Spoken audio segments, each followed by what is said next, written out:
Salutations everybody, this is Razor13 here giving you another Modern Warfare 3 thoughts and analysis video, and today we're going to be going over the secondary weapons in Modern Warfare 3 multiplayer. And to start us off, let's go on to the pistols, my secondary weapon class of choice. And the first one that you will start off in game is the USP-45.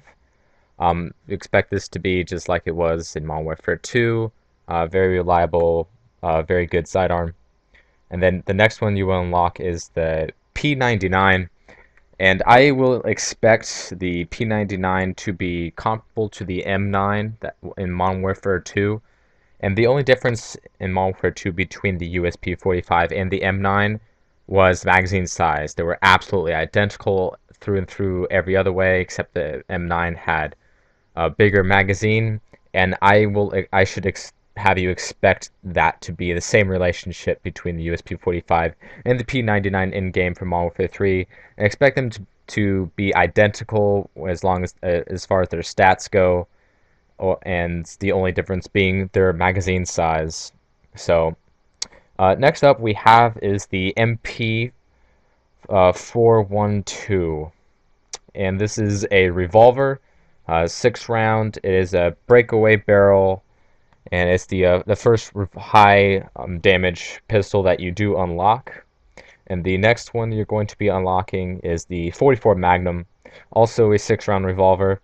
And when it comes to differentiating between these two guns, I would expect the MP412 to have a faster reload speed because it is a breakaway barrel revolver. But I would also expect the Magnum to have a greater range because of that lengthier barrel, and it would give the Magnum somewhat of an advantage over the MP412. But I would also expect the reload times to be different because they are not the same kind of revolver. But other than that, they should be pretty similar to one another, and it might just come up to your personal preference on either of them.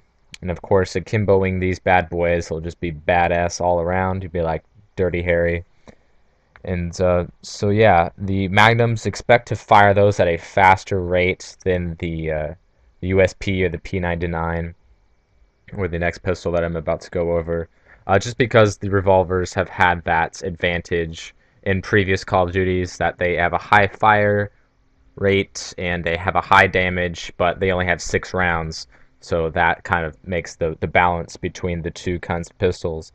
And next up we have is the 5.7. This is named after the millimeter of the gun. And the 5.7, I expect this to be kind of like the CZ75 was in Black Ops, in that it was the same as the M1911 and Makarov, but it had more, it had a bigger magazine. So there was really no reason to use the M1911 or the Makarov once you unlock the CZ75, and I would expect that to be the same case here.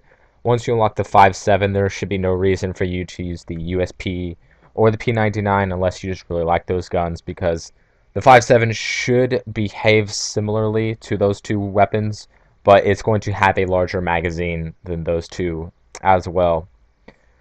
So that should be a pretty good sidearm. And if you don't like the revolvers, this one should be your pistol of choice, especially if you find yourself being quite inaccurate and you need the extra rounds. And next up we have the Desert Eagle, or the Deagle, as people like to abbreviate it as. And this Desert Eagle should be more similar to how it behaved in COD 4 than it did in Modern Warfare 2. It was by far the best pistol in COD 4. It was just high damage killing machine, and in Modern Warfare 2 it had just had way too much recoil and it was really hard to use that weapon. But in Modern Warfare 3 they're turning back to a lot of COD 4 stuff with like the red dots and the MP5, and so I'm hoping that this Desert Eagle is going to be a good one, and it might be the pistol of choice for most people, especially those who played COD 4, and will really have nice nostalgic feel for going back to the Desert Eagle. And it's going to be a high damage pistol with 8 rounds, probably, maybe 9, but in previous incantations it did have 8, so I would expect that. And it should be a very good gun. So let's go over to the machine pistols. First up we have here is the FM69. This is the collapsible folding submachine gun that you saw in any of the COD XP footage. And it looks like it has a very high rate of fire, and it has a lot of recoil to balance that out as well. But it looks like a very good submachine gun nonetheless, and it was quite popular in COD XP. So expect that to be a pretty good gun, and since it's your first machine pistol to unlock, it'd be really easy to give this thing a try. And next up we have is the MP9. Looks kind of like the TMP from Modern Warfare 2, which was by far the least used machine pistol because it was just terrible. And so I have no idea how the MP9 is going to react. Is it going to be like the TMP, or is it going to just be the best one of all? We don't know. That'll be we can only make that decision once it's out and we can use it. And next up we have the Scorpion, which we've seen as a submachine gun in both COD 4 and in Black Ops. So it was an interesting choice that they put this in the machine pistol, kind of recategorizing the weapon, which makes no sense whatsoever. But it is what it is. There's a machine pistol in the submachine gun category, and there's a submachine gun in the machine pistol category, so go figure. But Scorpion, you should expect it to be what it's always been. Pretty good gun, high rate of fire, really good close quarters, so, you know, it's the Scorpion. And the last machine pistol you unlock is the G18, the good old Glock baby. This one's a pretty special weapon. It has a extremely high rate of fire and very manageable recoil. Akimbo these puppies, I can guarantee you will have some fun times. And so this will be a popular machine pistol choice. So, you know, it's pretty nice to see that make a return. Unfortunately, it's the last one you unlock, but that's to be expected. So let's go over to the launchers now. Now, the first launcher that you unlock is the SMA, the SMAW. Expect this to be just like the AT4 from Modern Warfare 2, or the what you call it from Black Ops. The first launcher, it's always the same. It's very accurate, but it's only one shot, and you can also lock on or free fire with it. So the SMA should be no surprise to anyone who used the AT4 from Modern Warfare 2 or the what you call it from Black Ops, the first launcher. I can't think of the name right now, but the second launcher that you unlock is the Javelin. Is making its return from Modern Warfare 2, and one word to describe this: damn it. I hate this launcher so much. It is a very special kind of launcher in that you can lock on to air support. It fires a rocket straight up in the air, and it rains down upon it. And it's only one shot, but you can lock on to air support, or you can lock on to an area. You can target the ground a certain amount of distance away for you to lock on, and it'll act as a predator missile launcher. Basically, that's what it was in Modern Warfare 2. And towards the end life of Modern Warfare 2, and anyone who has stayed in this game, people will remember that people started using the Javelin a lot, just like crazy. It's just really annoying. It's not overpowered. It's not very useful. It's just incredibly annoying because we saw time and time again people would just launch javelins like the entire game. They would just do nothing but fire javelins, and they would kill you from time to time. They have an extremely large blast radius, so I'm hoping Flak Jacket will counteract this incredible annoyance, and I'm hoping that people will not be doing what they did in Modern Warfare 2 with this weapon, and we can just get on with our lives. And the third launcher that you unlock is the Stinger missile. This is the same as the Stinger. It was in Modern Warfare 2, same as the Strela in Black Ops. Gives you two anti-air lock-on missiles, so that is what that is. And then the next one you unlock is the XM25 grenade launcher. This is the one with the airburst technology.